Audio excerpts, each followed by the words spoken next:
this lecture, in the next couple lectures, we're going to wrap up this section 2 of Milne's notes. This lecture is all about finding the ring of integers.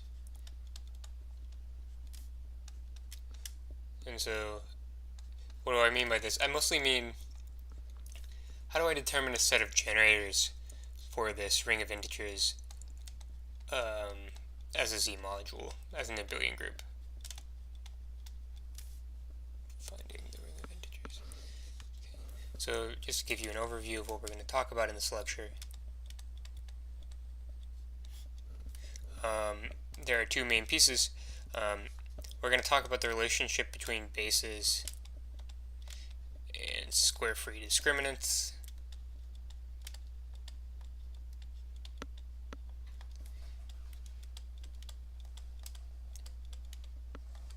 And we're going to talk about some formulas for the discriminant. So it turns out that the discriminant is the primary tool we're going to exploit here.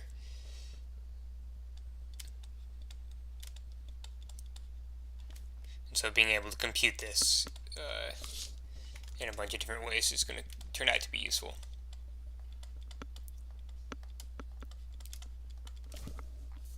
Okay, so just to give you some introduction, now we know from the last lecture that the ring of integers is a finitely generated abelian group. The ring of integers in a number field.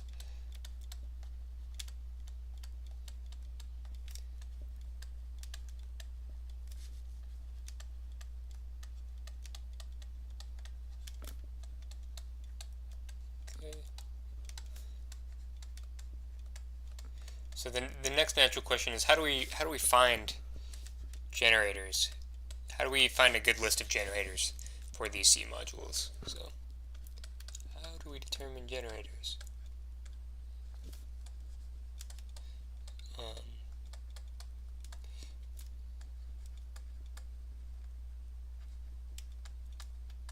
Okay. So basically the main tool we want to exploit is the discriminant. So the main tool exploit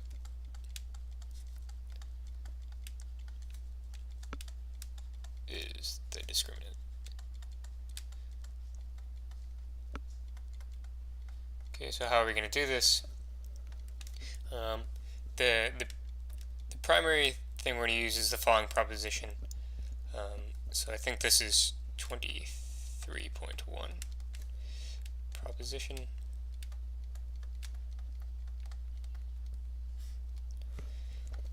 Okay, a collection of elements, so I guess let L be a number field, so a finite extension of Q.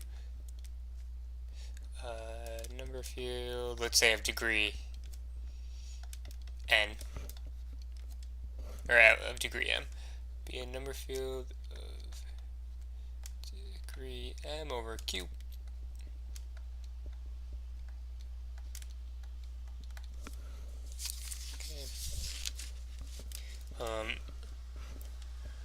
Then collection of if, so let's say, I guess, okay, let me state it like this. We're going to let gamma 1 through gamma m, these are going to be integral elements of L, some subset of the ring of integers O sub L. Then if the discriminant of these guys, d of gamma 1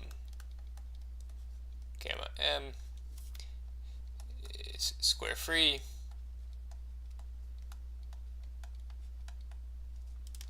then they automatically form a basis.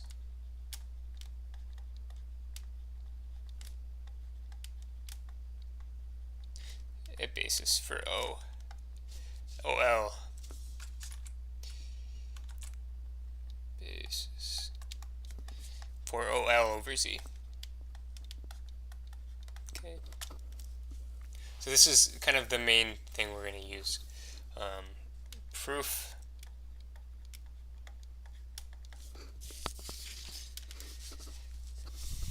Okay, so recall if, let's say, n is the submodule they generate the z-span of the gamma sub i's, then by proposition 21.1 part 2,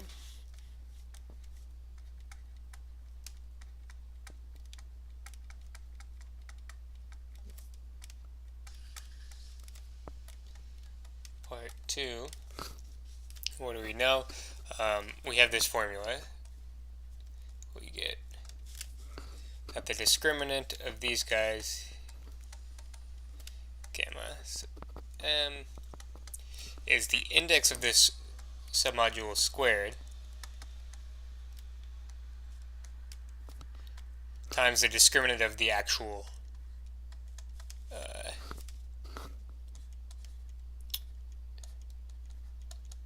ring of integers. Okay, so if this guy is square free, if t of gamma 1 gamma m is square free,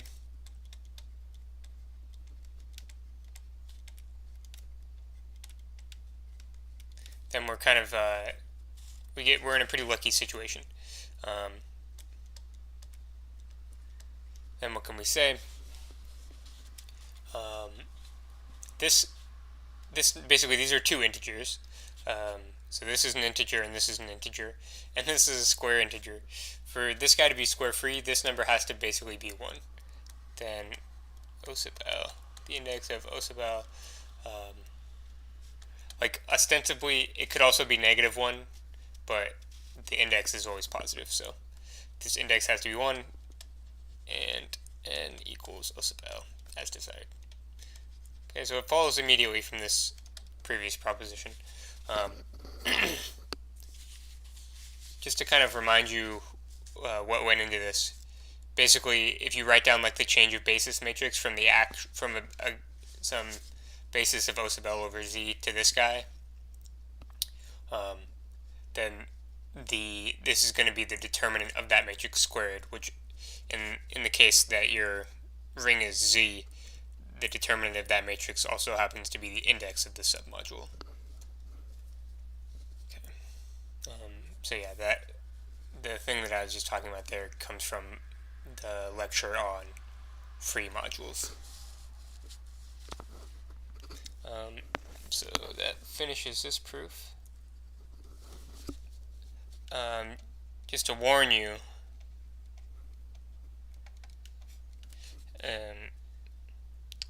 if the discriminant is not square free, it's still possible that you have a basis.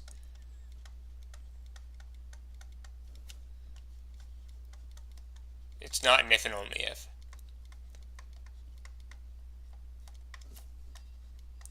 Collection of gamma I could still be a basis.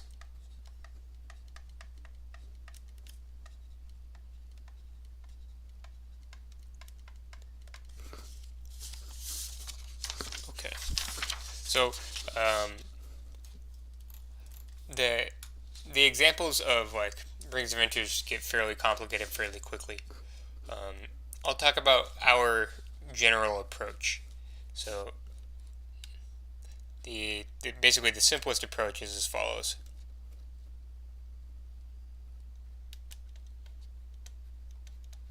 The simplest approach to describing rings of integers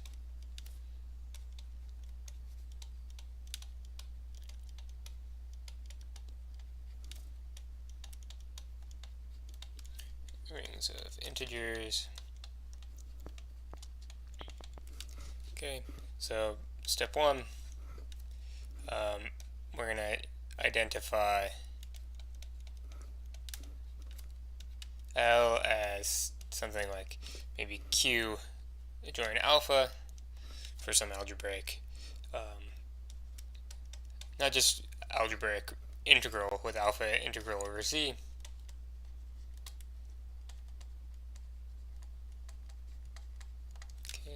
Step 2, we're going to compute the discriminant of the power basis of alpha.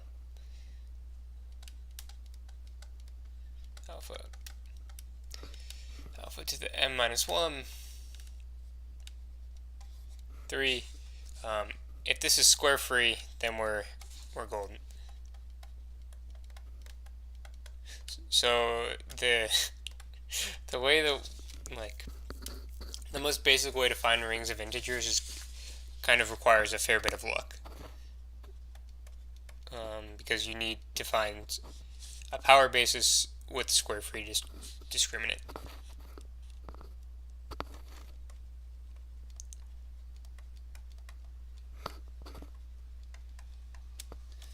Is a basis for O sub L over Z. Now this is just guaranteed not to work some non-trivial percentage of the time. So warning.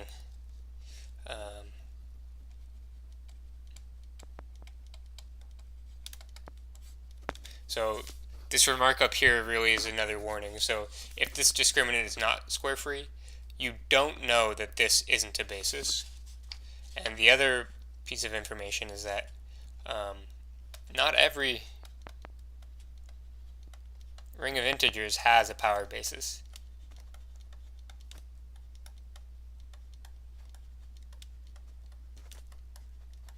Okay. I'm not going to go through the example. It's actually kind of it's complicated and a little time consuming, but if you go to Keith Conrad's website, he does a pretty good job of doing this example. Not every ring of integers has a power basis. See Keith Conrad's website. Or I think actually even the Milne's exercises does a good.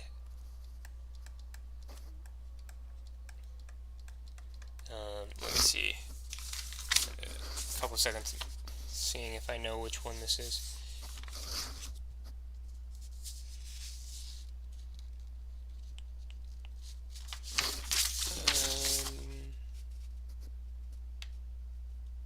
No. Okay. Milne's exercises in chapter 2. Okay. So,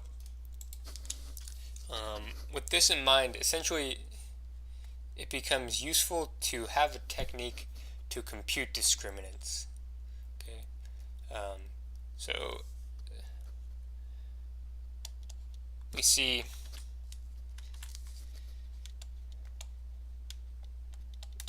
it's useful to have formulas for discriminants.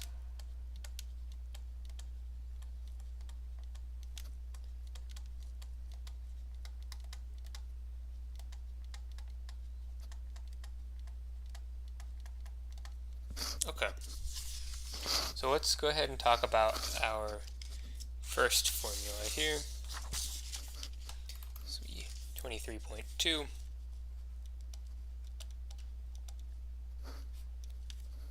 Proposition.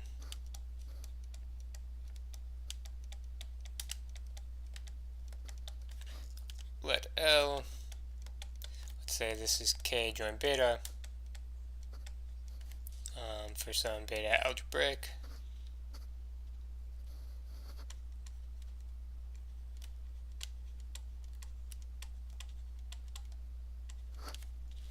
Over K, the field of characters is 0.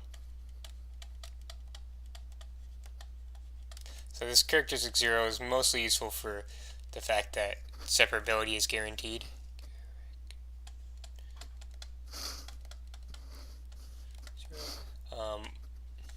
But I think it actually comes up in a slightly different part later too. So we're going to let f be the minimal polynomial beta over at k.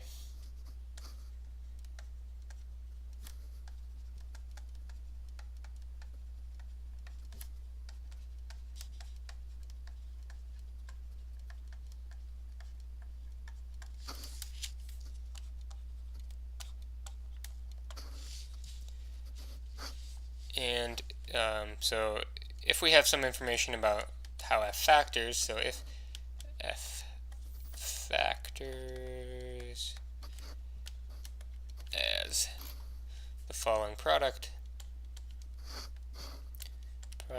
x minus beta I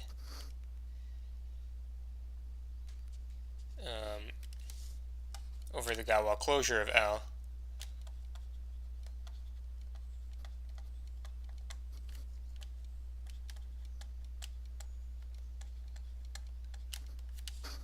then we can compute the discriminant as follows. The discriminant of 1 beta to the m minus 1. So the discriminant of this power basis, there are two useful formulas here. One is some product over all these Galois conjugates, beta I minus beta j, all squared. Okay. And the other is as the following sign in front, and it's the norm of L over K of f prime of beta. Okay, so there are really two parts to this problem. The first is the product of these differences of Galois conjugates. The second is the norm of the derivative, basically up to sign. Okay, so first let's go ahead and do this guy here. So I'll call this equality 1 and this equality 2. So proof.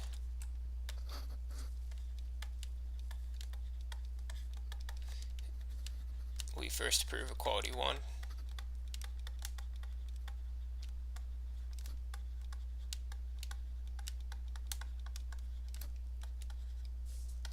Okay. The starting point is basically our formula for the discriminant using Galois theory. Okay, n minus 1. This is, remember, the determinant of the sigma sub I beta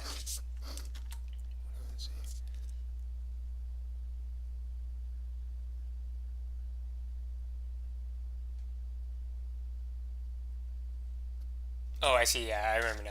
Okay, so this is going to be the determinant of sigma sub I beta sub j, where the collection of sigma sub I, these are maps from L. Maybe you can do something like this: L to L bar, the algebraic closure. And this is, let's see, lecture on discriminants in Galois theory.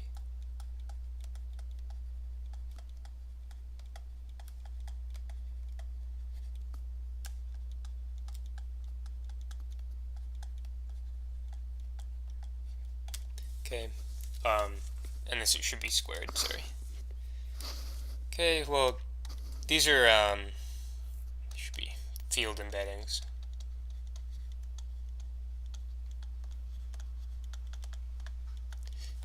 If these are ring homomorphisms, well then I can split this to be like this, beta to the j squared, and, well, as sigma runs over all of these embeddings, Galois theory basically tells us that sigma I of beta is going to run over these different,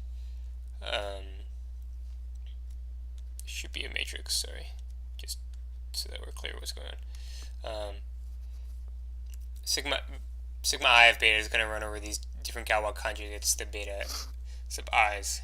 So this is going to be the determinant of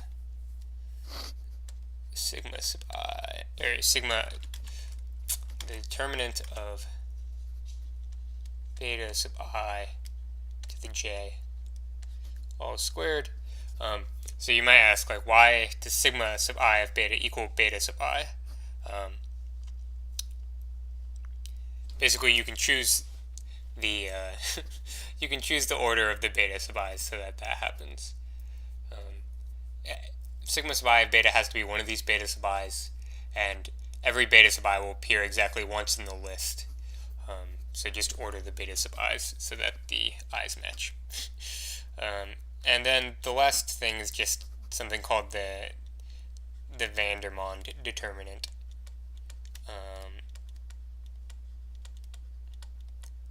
I'm not going to go through the proof of the Vandermonde determinant. It's probably, if you've taken like a graduate algebra course, this is almost certainly something you've seen. It's not, I mean, it's just like a combinatorial thing almost. Vandermonde determinant. And if you're wondering like what's going on here, how do I go from here to here, I would say see the Wikipedia page. I'm sure they give a proof.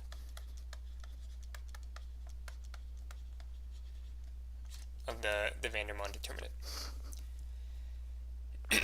Okay. So this basically verifies the first formula that we had.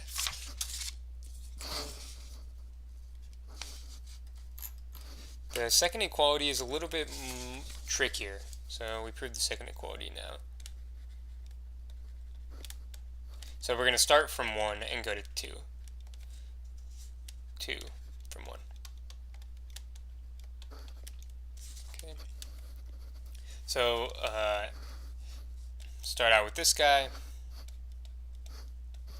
I less than j less than or equal to m. Beta sub I minus beta sub j all squared. This is, so I'm going to split each of these square terms into the following: beta sub I minus beta sub j times -1 times beta sub j minus beta sub I. Okay. So essentially, I've taken one of these guys, flipped it around, and put a -1 out in front. Okay. And now what I'm going to do is I'm going to split up my product and bring all the -1s out in front. So now this is going to be a product over, so let me do this properly.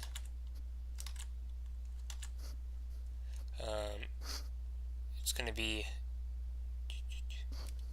-1 to the m times m minus 1 over 2 times the product over I equals 1 to m, product over j not equal to I, beta sub I minus beta sub j. So what did we do in the second step? So here we changed I to always be the index of the first guy.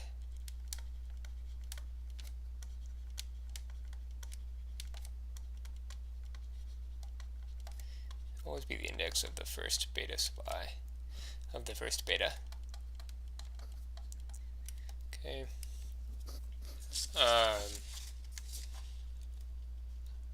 Up here there are m times m minus 1 over 2 terms in this sum.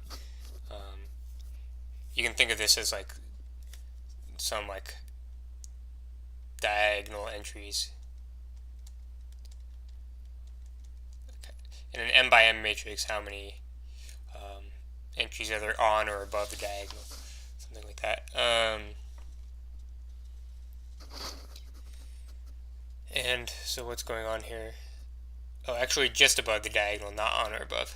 Just above the diagonal. because it's the pairs I and j, so that I is less than j. So you should think of these as I being the rows, j being the columns, something like that. Just above the diagonal, so not that. Okay, so they're going to be m times m minus 1 over 2 of these terms. That's where I've just pulled out the negative 1. And yeah, I've just changed the index so that I is always the first beta. Okay, so direct computation using the product rule. So using the product rule on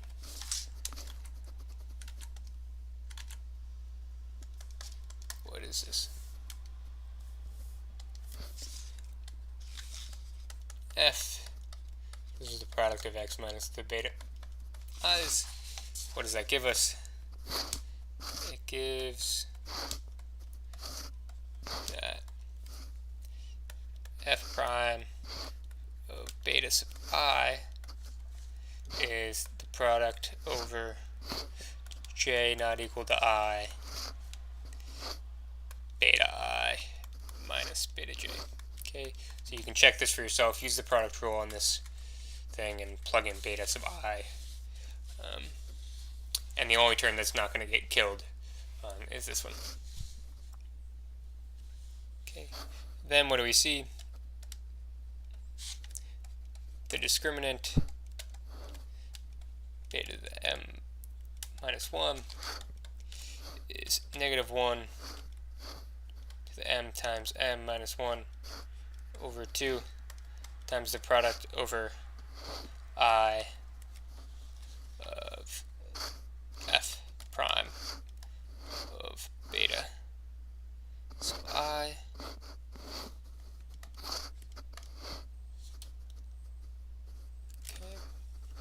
And finally, we're going to note that the Galois conjugates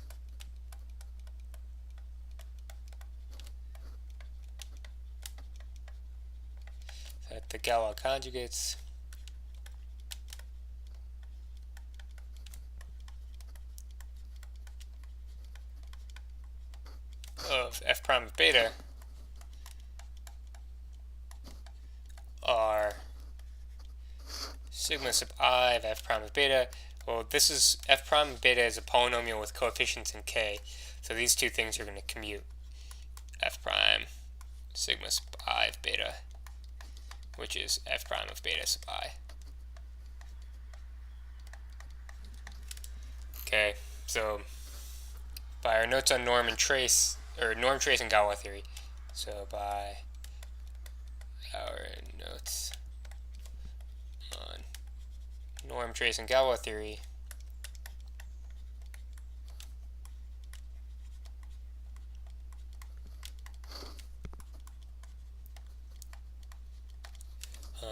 we know that the norm can be written as the product over the Galois conjugates. Beta to the m minus 1. This is negative 1 to the m times m minus 1 over 2 times the norm from L over K of f prime of beta.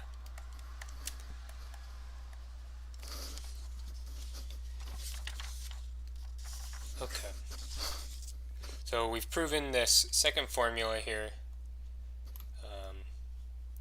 This second formula is probably generally the easiest because all I have to do is compute the norm of a single element. But it turns out there'll be actually an easier way to do this for the case of certain polynomials. So let me go ahead and end with the next formula here. So this will be 23.3. So first I'm going to tell you what the discriminant of a polynomial is. So I'm going to let f be a polynomial irreducible over a field K.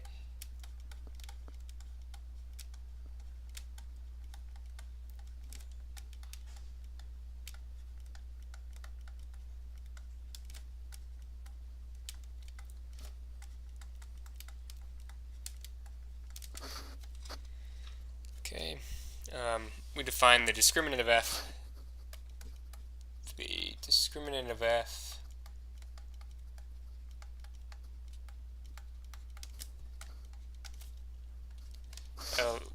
one simple definition, so I guess this should be in red. Let me go ahead and do this properly.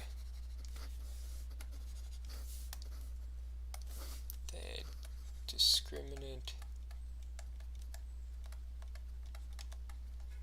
of f is the following discriminant 1 x dot dot dot x to the degree of f minus 1 inside k join x mod f. So essentially it's this discriminant up here. If f is the minimal polynomial of beta, then it's this discriminant.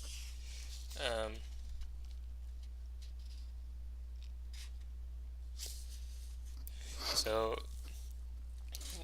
what we now do is write down a useful polynomial, a useful formula for the discriminant. So remark, I guess, if L equals k join beta, and let's say f is the minimal polynomial of k over beta, or of beta over k, sorry. Minimal polynomial of beta over k. Then d of 1 beta to the degree of f minus 1 is exactly the discriminant of f. So essentially, if we have tools for computing the discriminants of polynomials, then they'll be useful for computing these discriminants, which will be in turn useful for determining bases for our rings of integers. Okay. And I'm just going to state one last proposition. I'm not going to prove it. It's similar to these above computations where it boils down to like a bunch of algebra. So the following 23.4 proposition.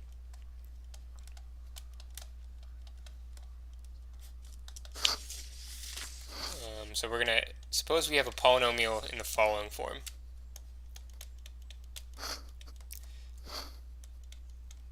X to the n plus ax plus b. And we're going to suppose this is irreducible.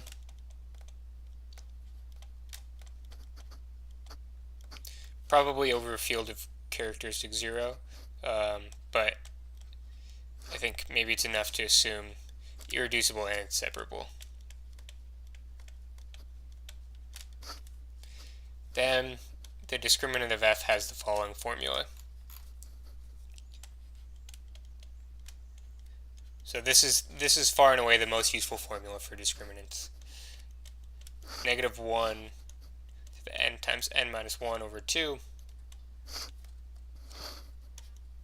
n to the power n b to the n minus 1 plus negative 1 to the n minus 1 times n minus 1 to the power n minus 1 times a to the n. Okay, so like I said, we're not going to work through the proof here. You essentially use this last formula here together with basically the main challenge is how do I take the coefficients and understand the roots, basically. So I have this formula in terms of the roots, basically, in terms of this root beta. How can I make this formula now in the coefficients of f? and you need to basically do some clever algebra. And you can find this in Milne, in the section of the same name, finding the ring of integers. Proof, see Milne.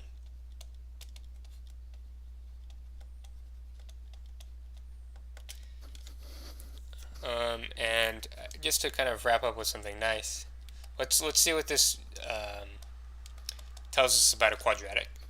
Okay, so when, let's say, f, well, normally you'd say ax squared equals bx plus c, or ax squared plus bx plus c.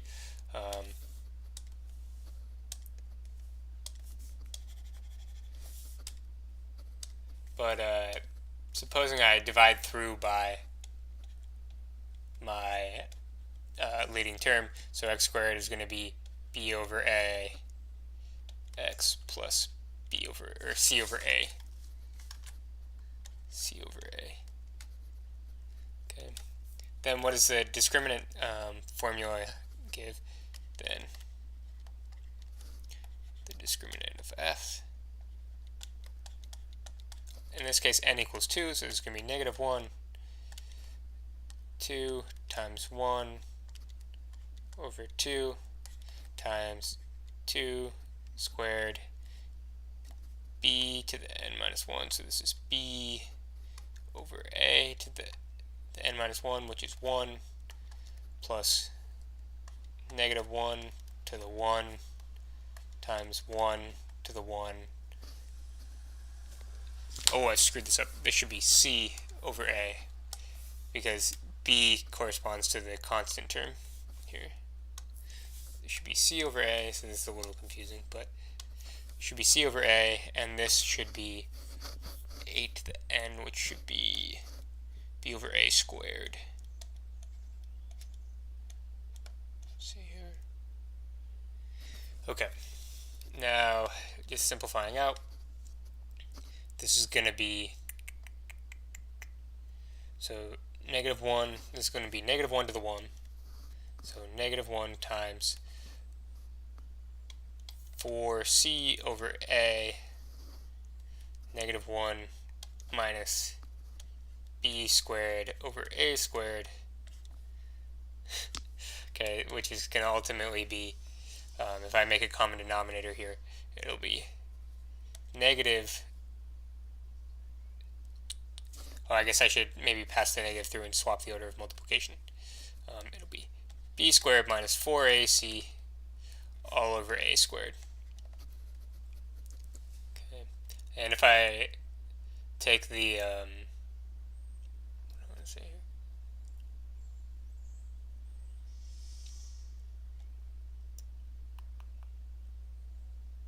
This is almost the discriminant, the typical discriminant that we've been raised with. It's not quite the same. Yeah, so this, you can see our discriminant cropping up. If a were equal to 1 and this were just x squared plus bx plus c, then this would exactly match, because it'd be b squared minus 4c.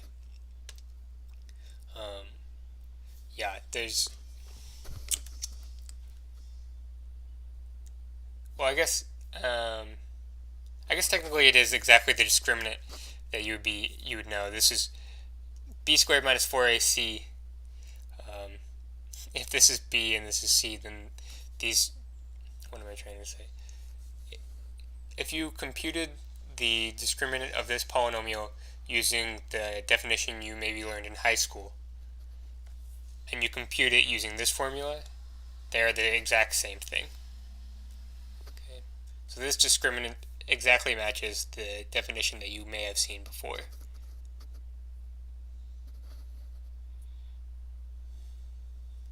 In the case that your polynomial is modic, at least. Okay, so that pretty much wraps up the lecture.